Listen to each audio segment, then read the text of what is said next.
Right, welcome back. You're watching Morning Cafe, and before we went on that very short break, given a hint that we're coming back to the conversation in disability inclusion. And in studio joining me is John Wambua. Just right next to me is a Senior Manager, Program Services at the United Disabled Persons Organization, and Jane Wamugu, Chief Disabilities Service Officers, the National Council for Persons with Disabilities. Thank you both for being here. Let's just start with what you do at the United Disability Persons Organization. Let's start with that, Wambua. Yeah, thank you. Thank you for the gracious introduction. The United Disabled Persons of Kenya is the umbrella organization of organizations of persons with a disability in the country.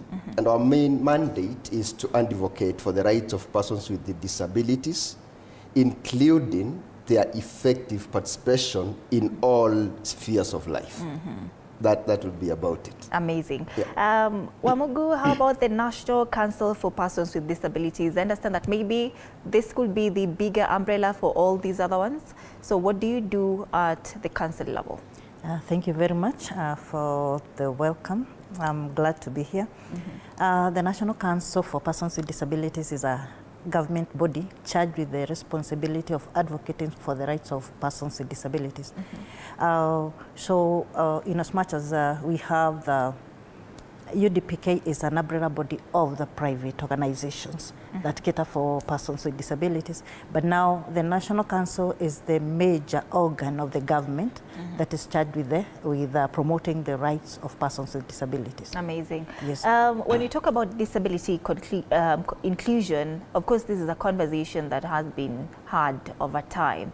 But I want us to also start with understanding what disability inclusion really means from where you sit, Jane. Disability inclusion is ensuring that every person, especially persons with disabilities, are able to reach whatever is there, whatever is available for that other person. Inclusion means ensuring that everything is accessible for persons with disabilities, be it the built space, be it the environment should be accessible to persons with disabilities.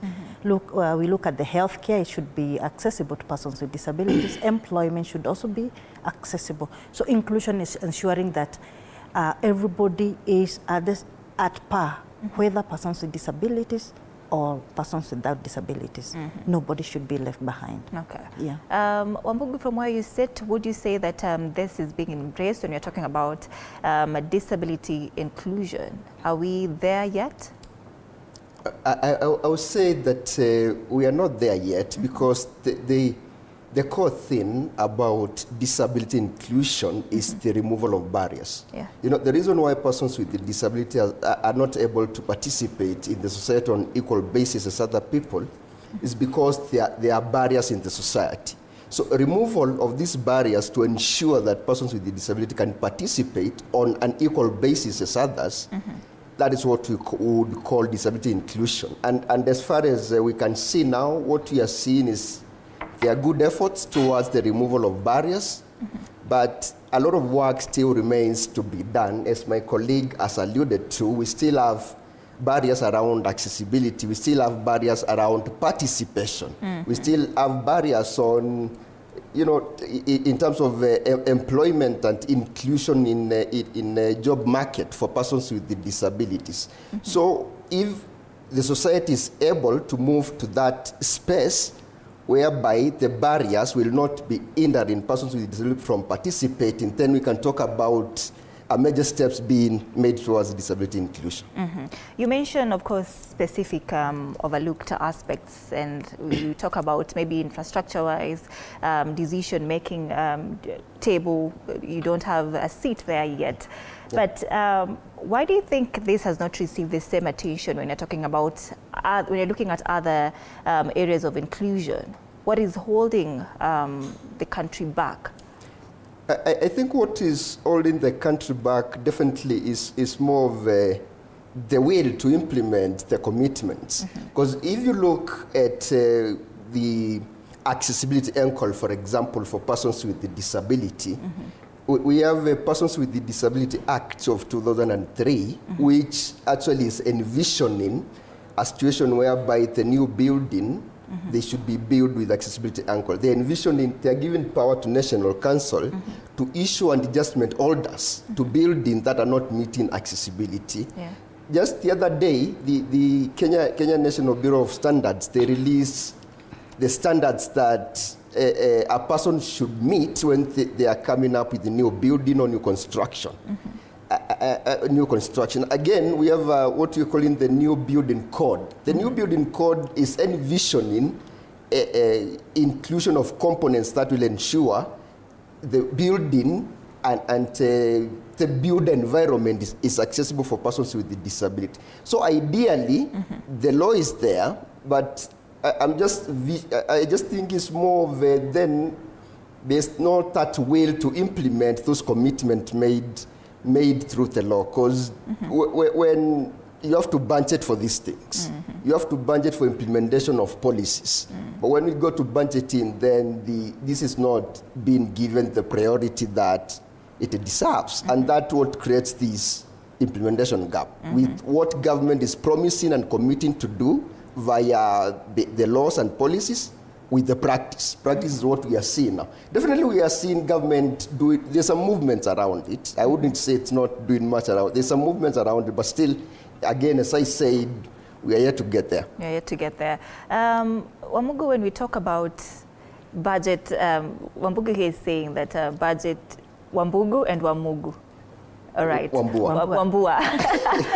When you talk about budget allocation for people with disabilities being a challenge, what exactly is the issue with this? Is it lack of data to account for those with disabilities to ensure that if you are giving out budget allocation, you're giving it out to at least 100,000 people. If you're giving it money, we're giving 10,000 people. Is it the data, or what exactly is the challenge when giving out budget? Thank you. I don't think we would say that the data may be the cause, because you find that it's not supposed to be the budget that, that the council is the one that is going to implement all the things. It should be implemented at every level. Let's say, for example, at TV 47, what have you made? What steps have you made to ensure accessibility to persons with disabilities? So it is at individual place. So every government agency, every private entity, to ensure that they are being, that they allocate funds to cater for disability inclusion in their places. But when you look at the government, sometimes, as Wambua alluded to, it may be lack of commitment or not putting enough, importance to the cause.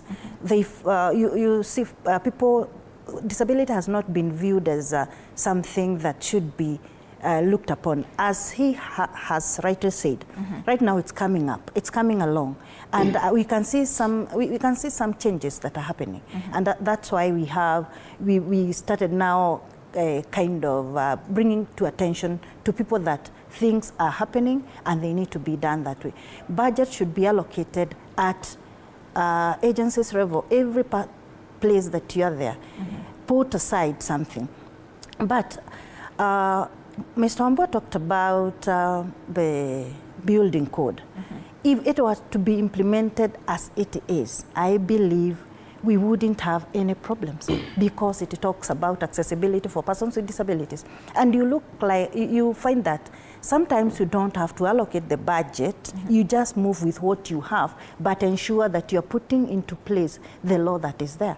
If we have the standard came out in 2012, that is the accessibility and disability of the built environment. That one was looking at the built environment, how it is. We've conducted a lot of accessibility audits. So why I'm talking about not budgeting being not allocated, budget not being enough, it's not, it's the lack of putting importance on the matters that are there. I was, another day, I will quote an upcoming building that I had a meeting just last week. and you find that it's quite a very grand building, and it was built just the other day. But then when you go to the washrooms, they are not, you don't have, even for someone who is a little bit bigger, they wouldn't be able to use those washrooms. And yet it's a building that is less than 2 years old. So you find that that person had the capacity to look at the building code, to look at the standards, and know that he should make them accessible. If he wants business for persons with disabilities, he would have made it impossible. So I believe there is lack of goodwill in everyone, or not in everyone, but by the people who are concerned. To ensure that everything is accessible. Okay. When we look at budgeting again, you find that the government is trying to allocate as much as possible, but then when you think that disability mainstreaming is not just at the National Council, it should be done by everyone. We are policymakers, so what we should do is to ensure that we come talk to TV 47, tell them what there is about that law, what they should do, but not the council coming to implement the law themselves. So budgeting should be at individual level, at the entities level. But would you say we have a proper mapping when we talk about people with disabilities? Do we know who they are, where they are, what they need? Is there a proper mapping for that? I can say we have the figures, yes. And I can say we may not have the right figures, so we may not have the proper mapping to know who needs what, at what level. But we are moving towards that and trying to start from the the grassroots coming upwards, so that at least we can reach as many persons with disabilities as possible. If you look at the National Council, we are at the county levels, but we are not at the sub-county, we are not on the ground completely. But fortunately, we are working with our mother ministry, that is the Ministry of Labour and Social Protection, to ensure that if where the officer of the National Council is not able to reach, then we have other officers that can work out. So we are working as a team to ensure that everyone is reached. But we've not mapped out exactly the needs of persons with disabilities as is now. All right. Maybe just a small addition to what my colleague is saying, specifically around data. I think in disability we have had issues with data for a very long time, up to date. Because if you look at the data that we mostly rely on, the government data from the 2019 census, the disability prevalence rate in our country is now 2.2. If you go back to 2009, the census then, the prevalence rate was around 3.5. If you look at the survey was done in 2007, the prevalence rate was around 3 point something. Now, it's you see that the graph is, the trend is, that kind of reduction, which it does not kind of reflect what's actually happening on the ground. So we have that data from KNBS. If you go to the other side, for example, if you go to IEBC, the IEBC will tell you that in the last elections in 2022, 1.8% of people who registered were persons with a disability. That is translating to a million plus. So you go to another entity, you are likely going to find them holding a different data sets for persons with a disability. So data has actually been a big issue around the disability. And then when you have the wrong data, when you don't have updated and disaggregated data, you are not able to plan well. You are not able to plan well, budget well, and advocate for resources well. So the lack of data is detrimental for even the non-state actors like us, because when we engage in advocacy, we need data to know how many people are there, how many people, how many persons who are deaf are there, how many persons who have speech impairment are there, and that kind of thing. So data has been an issue, but also they start movement around trying to do something around it. And one of the things actually the government committed to do in the previous Global Disability Summit of 2018, which Kenya co-hosted with UK, was to work on data. And they had promised to work on data, and then they included some questions on disability in the 2019 census. So, and even the 2022 and now 2025, there are specific promising around the thematic area of data. This is just to underscore the importance of data, and I'm also happy that the government is seeing that importance. It's giving its weight that it deserves. Around having accurate and disaggregated data for planning purposes for persons with disabilities. All right. You celebrated 20 years of disability inclusion around about 2 months ago. Sure. Where are we as of 2025 in terms of disability inclusion one, and what would you say has been achieved so far, Wambua? There is a celebration which was hosted by the National Council. By the National Council. So maybe I'll speak a little bit on the side of non-state actors, the Organization of Persons with Disabilities, and maybe Jen can chip in to speak on the side of the government. What we have seen from where we sit as a non-state actors is that there has been a movement towards disability inclusion in Kenya. There has been a very good movement towards disability inclusion in Kenya. If you look at the legal and the policy framework, Kenya actually is doing far much better than most African countries, because right now our country has done the National Disability Policy 2024. I think it's already set, and then we are in the process of the country is in the process of finalizing Persons with Disability Act 2024. If you look at our constitution, Article 54.2 and Article 54, actually the whole of it, and a lot of articles in the constitution, they are progressive around inclusion of persons with disabilities in all spheres of life in our country. If you look at areas like political participation, we have seen some movements around there. So I would say the country is progressively moving towards disability inclusion. Nevertheless, having said that, we also seen some gaps that need to be filled for us to reach there. If you look at issues around political participation of persons with disability, right now we have 22 counties without representation, county assemblies without a representation of persons with disabilities. And this is actually captured in the County Government Act as something that needs to be done. It's also captured in the Kenya Constitution.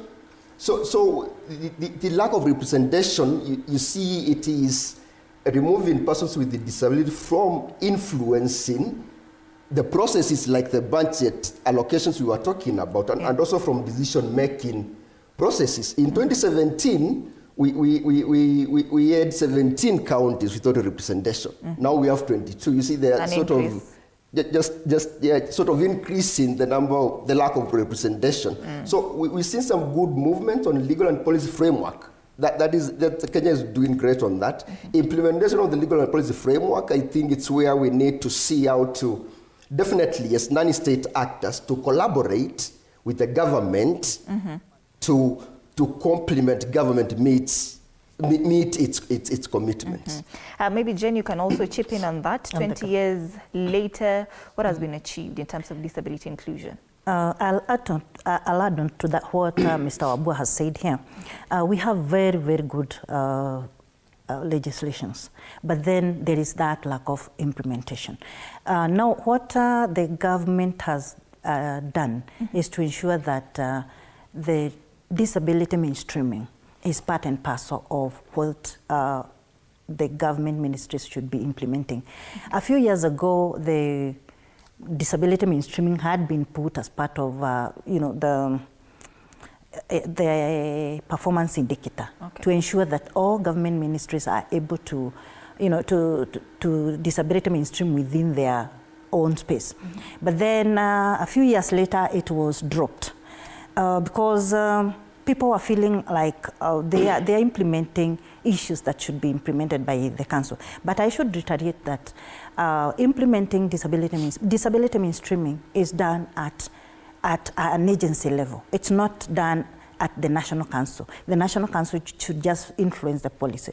So down the line, we can say we've been able to raise awareness, to create awareness on disability issues and matters inclusion. When we were in the performance contract, we realized that there were a lot of gaps, especially in the ministries. People didn't understand exactly what is disability mainstreaming. They didn't realize that persons with disabilities should be part and parcel of. So we've done a lot on awareness creation. We have published some books to show what you're doing. What we are doing in terms of disability mainstreaming. Yeah. Time is up, but I want you to tell us this summit that you have before we close on the 26th, 27th, and 28th in 30 seconds. Bambua. Yeah, sure. In 30 seconds. The Global Disability Summit, that we have in a mini Global Disability Summit that is bringing together state and non-state actors. The idea is to strengthen disability inclusion by evaluating achievements and successes that have been there, and also seeing what the gaps are and building an action plan on how to seal those gaps. So we will also be generating commitments that government is going or is supposed to be making to the main GDS summit in Berlin in 2nd and 4th of April. All right. That will be happening on the 26th, 27th, and 28th of this month. Thank you so much, John Wambua, Senior Manager, Program Services at the United Disabled Persons Organization, and Jane Wamugu, Chief Disability Service Officer at the NCPWD. Thank you so much for being here. And that brings us to the end of this conversation and a wrap. Morning Cafe. Thank you so much for watching. We'll see you tomorrow. Good